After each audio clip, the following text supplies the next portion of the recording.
Welcome to our video series of our tutorial for using Linguist Assistant for language description and translation. This is a sort of a repeat of the tutorial that I did at a conference in Thailand.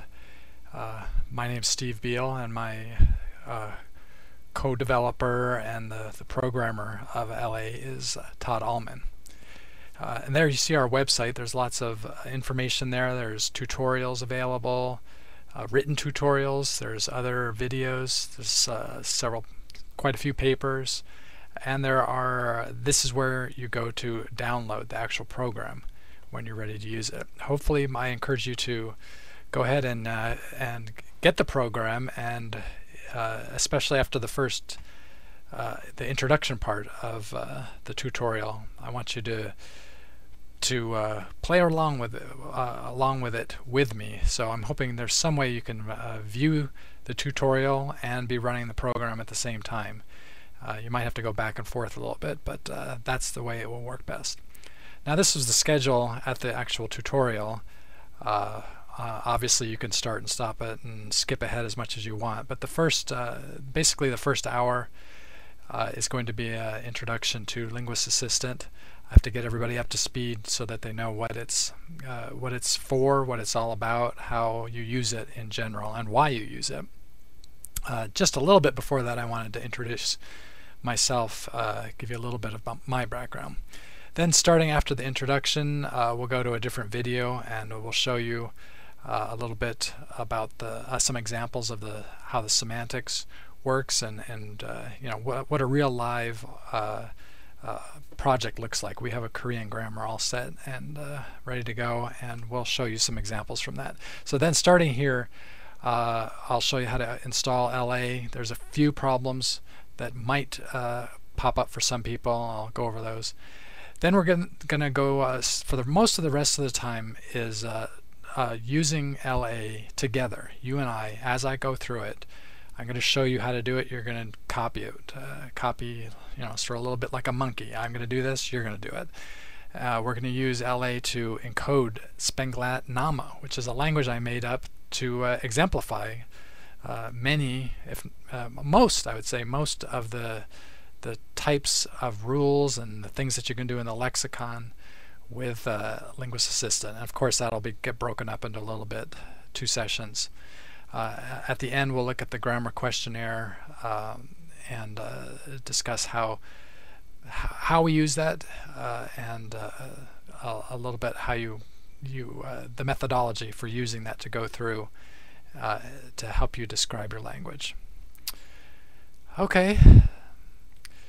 So, starting off, just so you know what you're getting into, at least for me, my background, I have a PhD in computer science from Carnegie Mellon back about 20 years ago, and I have this experience in working at NLP at the Center for Machine Translation and the Language Technologies Institute at CMU, the Computing Research Lab at NMSU, and currently I'm at the Institute for Language and Information Technology at the University of Maryland, Baltimore County. And the main area of work that I've been interested in is knowledge-based text understanding, and even more specifically, interlingual machine translation, and even more specifically, the generation process. Then there's this thing that we call document authoring that I'll describe a little bit. And very recently, we've been doing work on intelligent agents. So how agents plan, how they achieve different tasks in cooperation, and of course one of our big interests is how natural language can play into that. So that is sort of the first half of me. Then kind of a second person of myself, almost a completely different life, is my linguistics life. I have a master's in linguistics from the University of Texas, and I worked with SIL for 24 years or so. I worked in Thailand. These are the years that I did field work. In Thailand, I worked for a little more than 2 years. I taught at Chulalongkorn University in Bangkok and did field work in the northeast part of Thai, on the San language especially, and some of the smaller languages, most notably the Thai Sak language. That was a long time ago, but more recently and ongoing, I'm still working there, working actively with people using LA in their languages, is Vanuatu out in the South Pacific. Did field work in these years, especially this year. These years, 3 years out, living in on a little island in the pretty much the middle of nowhere. I'm gonna show you some pictures here in a second. Doing linguistic field work and translation advising work there. So sort of two different careers, and they sort of blend well together in what we want to do. Just to give you a little bit of a feel for where I'm coming from, I don't know, just to give you a little bit of confidence that I've had my feet in both worlds. I've been out in the linguistic world doing field work, quite a bit of field work, and some pretty intensive field work, as well as all the computational linguistics work I've done. So this is where I lived out. This is on Motalava in Vanuatu. It's just really out in the middle of nowhere, but absolutely beautiful, gorgeous place to live. People were incredible, just the nicest people. A lot of very smart people there too. There's no electricity, no running water. Let's see what kind of pictures I have here. Oh, well, first of all, where is this thing? So this little blue thing is Vanuatu. It covers it up. Now I'm going to blow that blue thing up. Okay, so this is Vanuatu. And so we were up here near the top of Vanuatu in an area called the Banks. So this is the Banks. We were on this island called Motalava, which was the big island and the little island. So we were on this little island here, and here you see it. There's the big island, the little island. So we were down here, blow that up. It's getting a little fuzzy, but this was us, and we lived right there on the beach. Beautiful place to live. Just literally 10 feet away from the beach, the water. Hearing it at night, and beautiful surroundings, and beautiful people. And you know, there it is, tropical paradise. What can I say? The people were interesting culturally and linguistically. In Vanuatu, there's 110, I think, languages in this very small, sparsely populated place comparatively. I'm pretty sure Vanuatu has the most languages per capita in the world, and I figured it out the other day. There's 110 languages, and there were 200,000 people. So it was one language. It was under one language for every 2,000. It was like, I don't know, one language per 1,700, something like that. And one of the reasons that it happened that way is that they, up until relatively recently, they were cannibals, headhunters, and so they would the different islands would they would battle each other, and because of that, there was natural boundaries, and different languages would develop on their own. And so even today they maintain a lot of the cultural things. I mean, obviously they don't do headhunting or anything, but a lot of the cultural practices that they like to maintain have somewhat to do with those days. So they have some pretty intricate costumes, and they really love dancing, and they really love music. This was the group of people that I worked with for the most part. There's my lovely wife to the right there. All right, so at this point in the actual tutorial, we did introductions. The main thing I wanted to hear about, and I'm not just skipping this because I want, if you ever work with me, I'm very interested in hearing back from you, because it will help me. I'd like to know where you are in the computer science versus linguistics spectrum. I talk a little bit differently depending on if you're a field linguist or a straight computer science person. Languages you're familiar with, as I'm going to show you, LA has been used with many different languages of widely different language families, but it does help to know what languages you're interested in. Okay, well, it says it's going to be, a tutorial is going to work best with interaction. Well, that'll be hard with a video, but there are always emails. So, Linguist Assistant, who and what is it? Well, it's myself and my partner Todd Allman. And here's our information again if you didn't get it at the beginning. And our commitment is to this program and to people using it. It's I really don't expect anybody who's going through this tutorial to leave it being experts in Linguist Assistant. In one sense, it takes sort of a special blend of a person to be able to use it well. You definitely have to be leaning towards a computer science mindset where you're able to do programming, because a lot of it is programming. But then you also have to be fairly savvy linguistically. So we're willing to help you get there, to get over any hurdles of actually using the program, and to give you ideas, given some language data, how you would go about using LA to document it. What is LA for? Well, there's two purposes, and they're sort of intertwined for us. There's language description and documentation, and translation. They go together in our approach. We are Linguist Assistant is centered on minority languages, but it's not only for that. We have a Korean grammar that's very good, and we have an English grammar that's very good. And in general, there's no reason that we couldn't use this on other major languages. But like I said, it's centered on minority languages. So, endangered languages. Let me just back up. So these two purposes: language description and translation. A big thing in the world today is documenting endangered languages in linguistic circles. And a big thing means happily maybe there's some money available. I'm in the last stages, hopefully, of getting this grant from the NSF in the U.S. National Science Foundation. It's called a Documenting Endangered Languages program to use LA in several languages in Vanuatu. And there are other places. At the conference in Thailand, I talk with people from the Philippines, and there's a big interest there of documenting the languages. And why now? Why is this becoming such a big thing? Well, it's because of this whole concept of endangered languages. There's 6,000 languages in the world. Thousands of them are going to be extinct in the next 10 to 20 years, and that process is continually accelerating. And why does it happen? Well, the main reason it happens is because of the national language encroachment on these minority cultures. It results in loss of linguistic knowledge.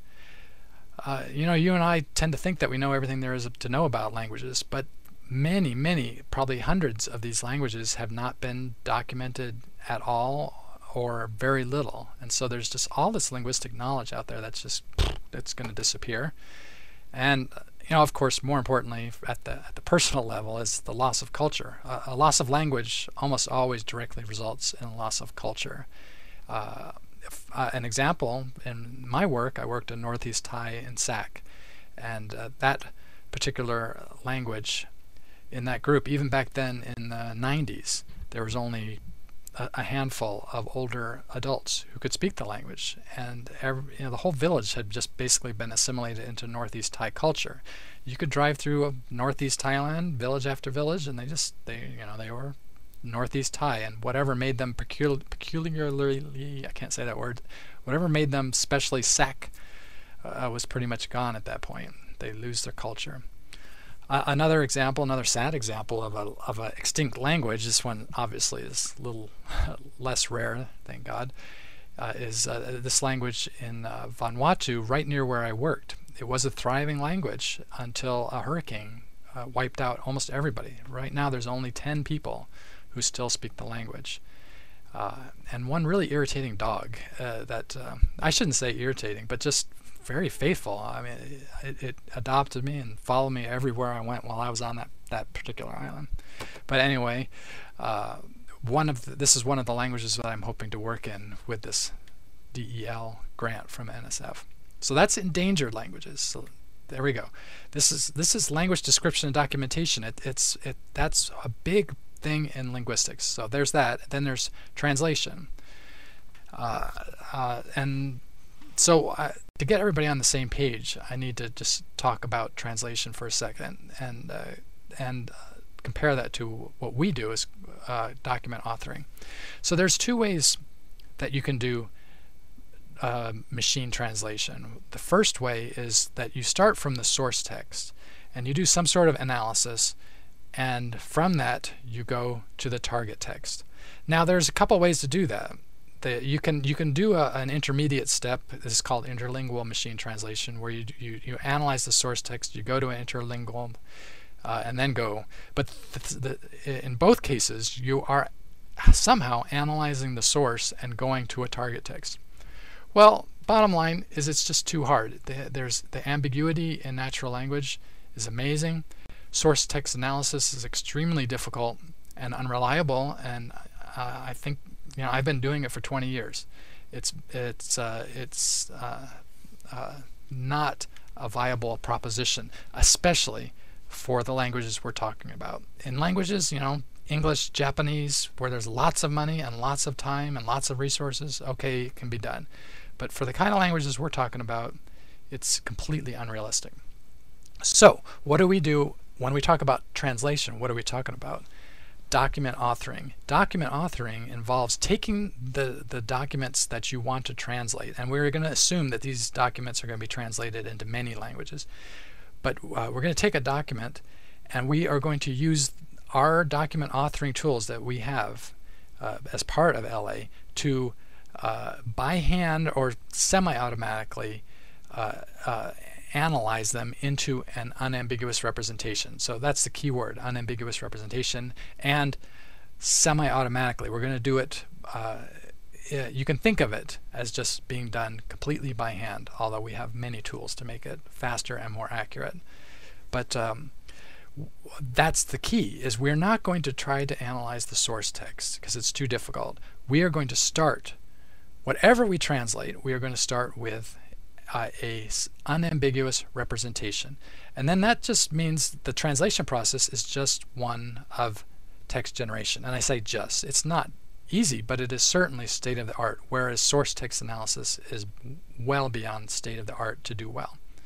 And so that's the translation orientation of Linguist Assistant, is that we are in this document authoring paradigm where we are going to start with semantically or unambiguous representations, and that is what we are going to try to teach Linguist Assistant how to translate, which gets back to language documentation, which you'll see along the way, how they interact. Just a quick word, we're going to get into semantics a little bit, but this term that I use, unambiguous representation, it's a decidedly lower goal than a general purpose semantic representation, and it's good for everyone just to realize that right off the bat. Our approach is very practical. We have our two goals in mind, documenting a language and translating it from these document authored texts. And so that's what we're interested in. And so what we've come up with and we've developed, Dr. Allman and myself, has been a semantic system that looks at a very high level. It looks a little bit like this. Now, in the actual program, it's a visual thing. You'll see it as we go along. But this is just a textual-oriented example, and it has some sort of structure, dividing things up. It has these things here are disambiguated English word senses, and they're usually English. For the most part. And then on top of this conceptual model of a sentence, we add in semantic features on top of those. And we have a whole range of semantic features. The ones that we have found to be useful in describing languages and needed to produce quality translations. Period. That's what our semantics is. It's a very practical thing. And as we go along very soon now, I'm going to show you some examples of what it is. Now, okay, given all that, how do we achieve these two goals, language description and translation in LA? So I'm going to give you the 3 or 4 minute spiel on our methodology, how it works.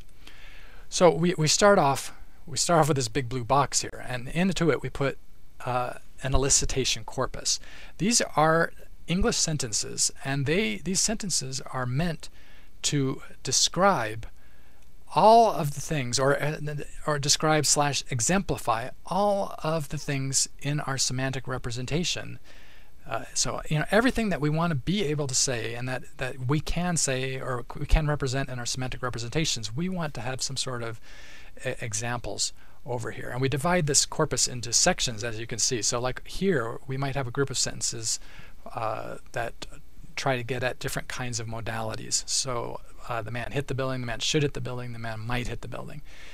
Down here, we might have a set of sentences that are trying to exemplify and bring out the differences in spatial proximity. So like this man hit the building, this one next, by me, this one by both of us, that one by you, that one over there, that one way out of sight. And and the English might not be able to express all of those, but we semantically are able to express them.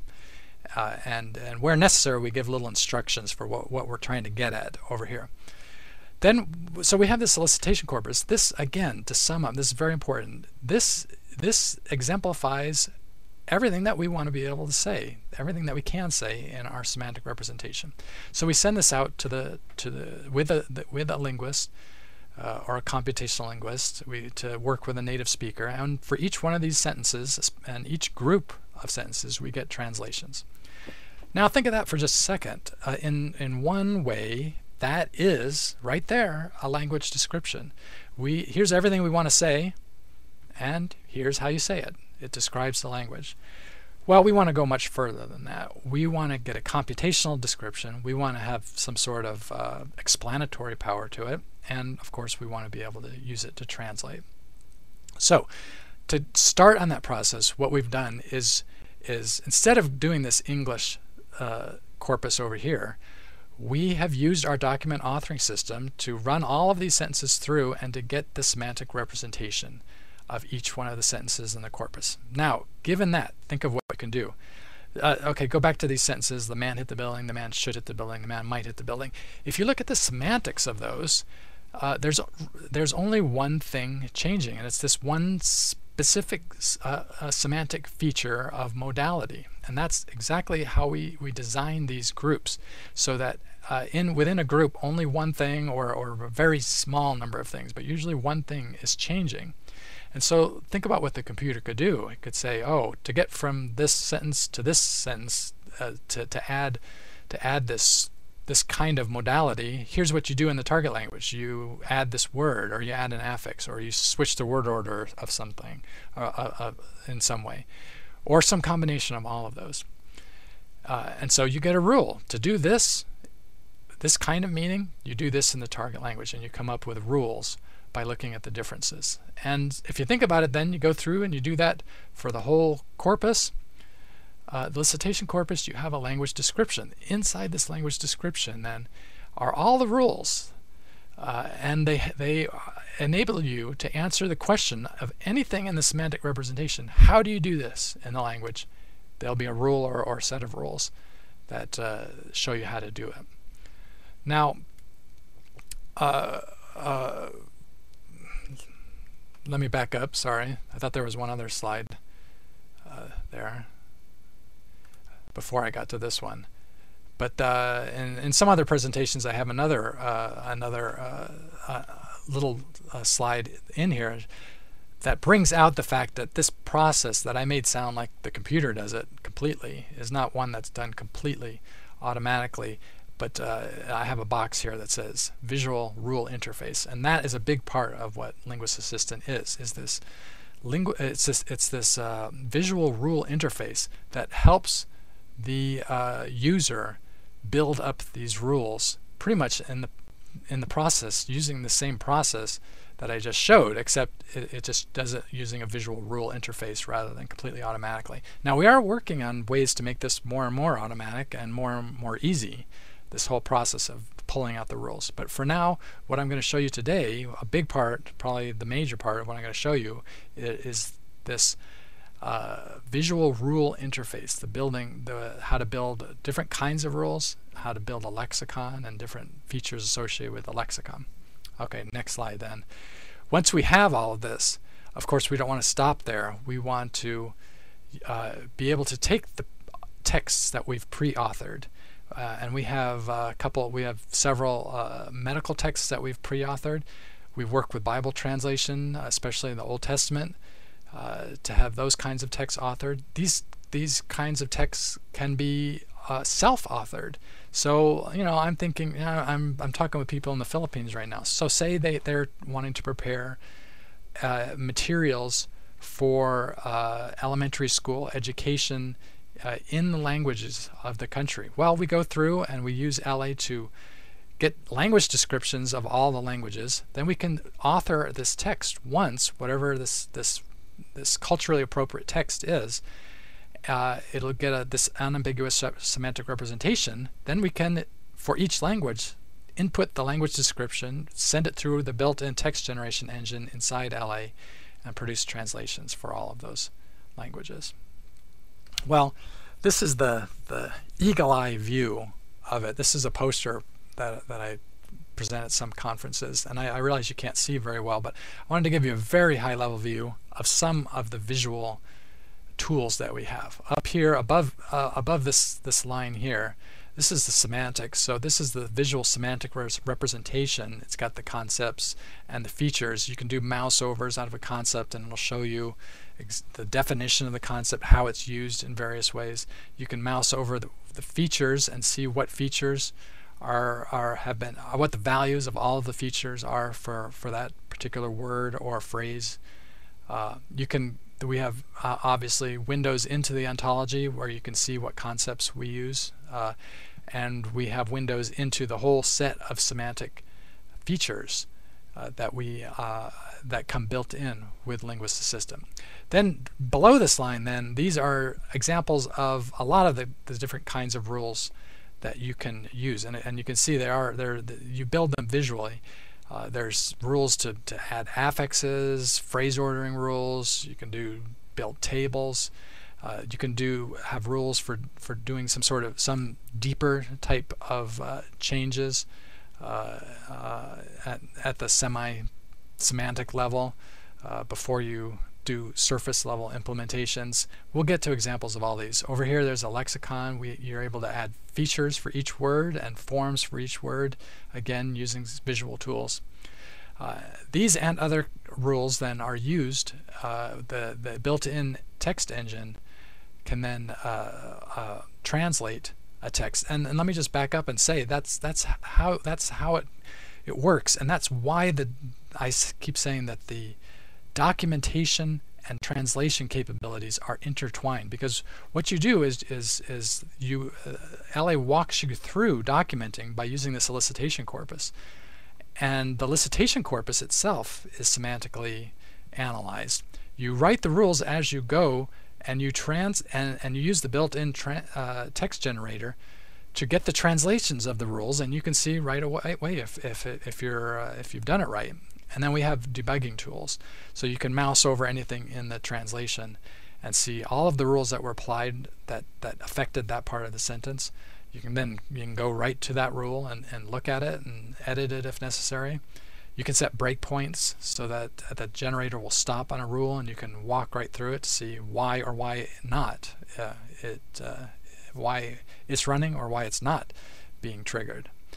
And so at a very high level, that is LA. That's what I'm going to show you today. I'm going to start off a little bit showing you the semantics, what it looks like, and how it's represented visually. And then we're going to go through examples of the Spenglatinama language for all the different kinds of rules that there are. Before I do get to that, I wanted to just summarize this introduction by an argument that we have. We argue that the translation capabilities that we have demonstrated and documented, these capabilities demonstrate the accuracy and coverage of the linguistic description, and not only that, but also are a good argument that this whole methodology is on the right track. We have produced high-quality first draft translations in a number of languages, and the impressive thing to me is that these languages are all of wildly different language families, and we do have ongoing projects. From Dr. Allman's dissertation, we've documented that a translator working in the language, their productivity is typically quadrupled without any loss of quality, as compared to doing translations by hand. And the key is without any loss of quality. We've done comprehension testing where we take a text and we have a trained translator translate it by hand, and we have LA translate it, and then we go out and do village checking. We have some pretty comprehensive comprehension testing prepared by other people, by SIL in fact. So disinterested people who prepared these materials beforehand, before they don't even know we exist. And we've shown that the comprehension testing of the LA translation is the understanding is essentially the same. That it has essentially the same semantic content. So the point, again, high quality translation is an argument that the underlying semantic representations and language descriptions are quality. You can't get good translations if the underlying language description is not quality. And then also the methodology that we use, using our elicitation corpus, and this sort of this code debug loop that you'll get quite acquainted with. We've, I think, argued by this testing that we've done and the results that we've obtained, that the whole methodology, the LA methodology, is one that works well. So the rest of the tutorial, we're going to go into and look at an example from Korean to get an idea about the semantic description interface and what the semantics are all about. Then we're going to move into Spenglatnama, and we're going to learn, and after I get it and show you how to get it installed, we're going to learn and practice the LA lexicon. We're going to do some surface type rules, pronouns, noun verb agreement, noun case, verb agreement, and tense. And then we'll look at some examples of some deeper type of rules for things that like part of speech mismatch and lexical mismatch. So for instance, if we have a concept, I'm trying to think of one like doctor, and the target language doesn't have a word for doctor, what do? Sometimes you have to put in a phrase to describe it, and there are various things about that. And then we'll go into the grammar questionnaire and take a look at that. Okay. So this is what we're going to do right after the break. This is going to be the end of this video, but we're going to look at Korean, infected I for Korean. We're going to do an overview of the semantic representation, an example of it translating, an example of some rules, and then importantly, we want to look at what our ontology looks like and what our semantic features look like. So that's it for this particular video.